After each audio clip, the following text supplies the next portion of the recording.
There have been a host of transfer missteps in the English top flight this term, but which stands out as the worst of all? Premier League clubs shelled out just shy of £5 billion, $6 billion, on new players across the two 2022-23 transfer windows as unprecedented new spending records were set, and that culture of excess only continued last summer. According to Deloitte, a final outlay of £2.36 billion, $3 billion, was recorded when the summer market closed on September 1, which smashed the previous record mark by £440 million, $550 million, raising fears over an unsustainable future for the English top flight. Profit and sustainability rules, PSR, took centre stage in January after breaches from Everton and Nottingham Forest, both of whom ended up with point deductions, and the rest of the clubs in England's top division reacted by tightening the purse strings, leading to a spike in loan deals and free transfers. Still, another £96 million, $120 million, went out in the winter window expenditure column to take the overall number for the campaign beyond the £3 billion mark once again, and there are plenty of teams who may now be regretting their recruitment decisions as the campaign reaches its conclusion. Some players haven't come even close to justifying their huge fees, while others have barely been worth the time and effort of chasing in the first place, and may not get another chance to prove themselves at Premier League level. The 90-minute matchup has ranked the 5 most disappointing signings of the 2023-24 season below. 5. Ansu Fati, Brighton, loan.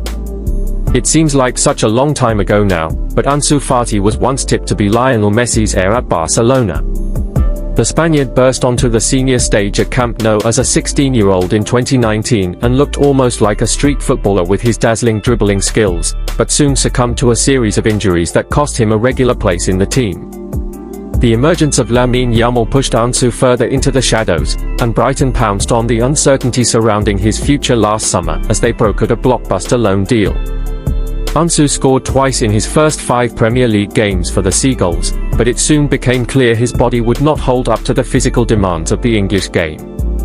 A calf injury kept Ansu out of the entire festive period, and he hasn't done enough to get back in De Zerbi's lineup since his return in February, with the Brighton boss admitting his fitness is still a big concern.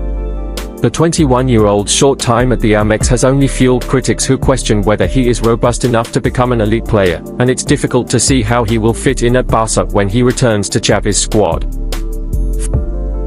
4. Mason Mount, Manchester United, £55 million. United didn't need Mason Mount. That was clear to most outsiders when he completed his controversial £55 million, $69 million, switch from Chelsea last June. Mount's best performances came when he filled the number 10 slot for Chelsea as he led their press and had the freedom to express himself on the ball, but Bruno Fernandes does a similar job at Old Trafford, and predictably, Ten Hag has been unable to find a way to fit both men into his system. The Dutchman also moved for Mount on the back of his worst ever season at Chelsea, and he's looked equally drained of confidence at United. Mount has only made 14 Premier League appearances to date as he's been hampered by niggling fitness issues, but his involvement in those games was almost non-existent. United aren't going to get back to the top with this version of Mount on their team sheet. The 25-year-old has seemingly lost his focus and passion for the game, and has just created another problem for a club that already had an endless list to deal with. 3. Kalvin Phillips, West Ham, loan. Phillips' first seasons at Manchester City was massively underwhelming, despite the fact he was part of a squad that won a historic treble. The England international didn't really contribute to those trophy successes, and has never convinced Guardiola, who publicly criticised him for returning from the Qatar World Cup overweight. West Ham offered Phillips an escape route from his Etihad nightmare in January, but the loan switch hasn't shaken the 28-year-old back into life. He opened his Hammers career with 2 huge errors that led to goals against Bournemouth and Manchester United, and then got himself sent off in a 2-0 defeat against Nottingham Forest, with Moises quickly losing faith in his ability as a starter. Phillips returned to City early due to a calf injury, and Guardiola will surely look to offload him permanently in the summer, because he is no longer even close to the level he was when he initially moved to Manchester from Leeds United in 2022.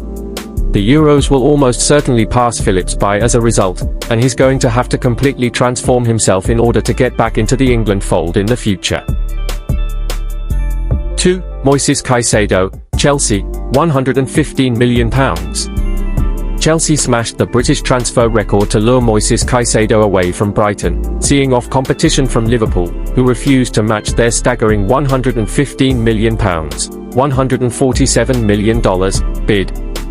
The Ecuadorian was sensational in his 2 years at the Amex Stadium, and was the main reason the Seagulls punched so high above their weight, but that kind of money is not usually invested in defensive midfielders. The Blues needed Caicedo to be a real game-changer right from the off, and he crumbled under the weight of expectation. He always led the way for tackles and interceptions at Brighton, but wasn't breaking up the play nearly as effectively for Chelsea, and seemed to be lacking the composure that had been a staple of his game. To Caicedo's credit, he has finished the campaign strongly, and it's easy to forget he's still just 22 years old, while he also had to remain professional during a period when he feared for his family's safety amid a wave of violence in his homeland. But there is just no escaping that price tag, and as of right now, Caicedo must be considered a massive failure. 1. Sandro Tonali, Newcastle, £60 million. Sandro Tonali became the most expensive signing in Newcastle's history when he completed his £60 million, $75 million, move from AC Milan last summer, but it didn't feel like they had overpaid. Tonali cemented a standing among the finest playmakers in Italy during his time at San Siro, and was exactly the kind of statement by the Magpies needed after qualifying for the Champions League. Or at least he would have been, had Newcastle done their proper due diligence.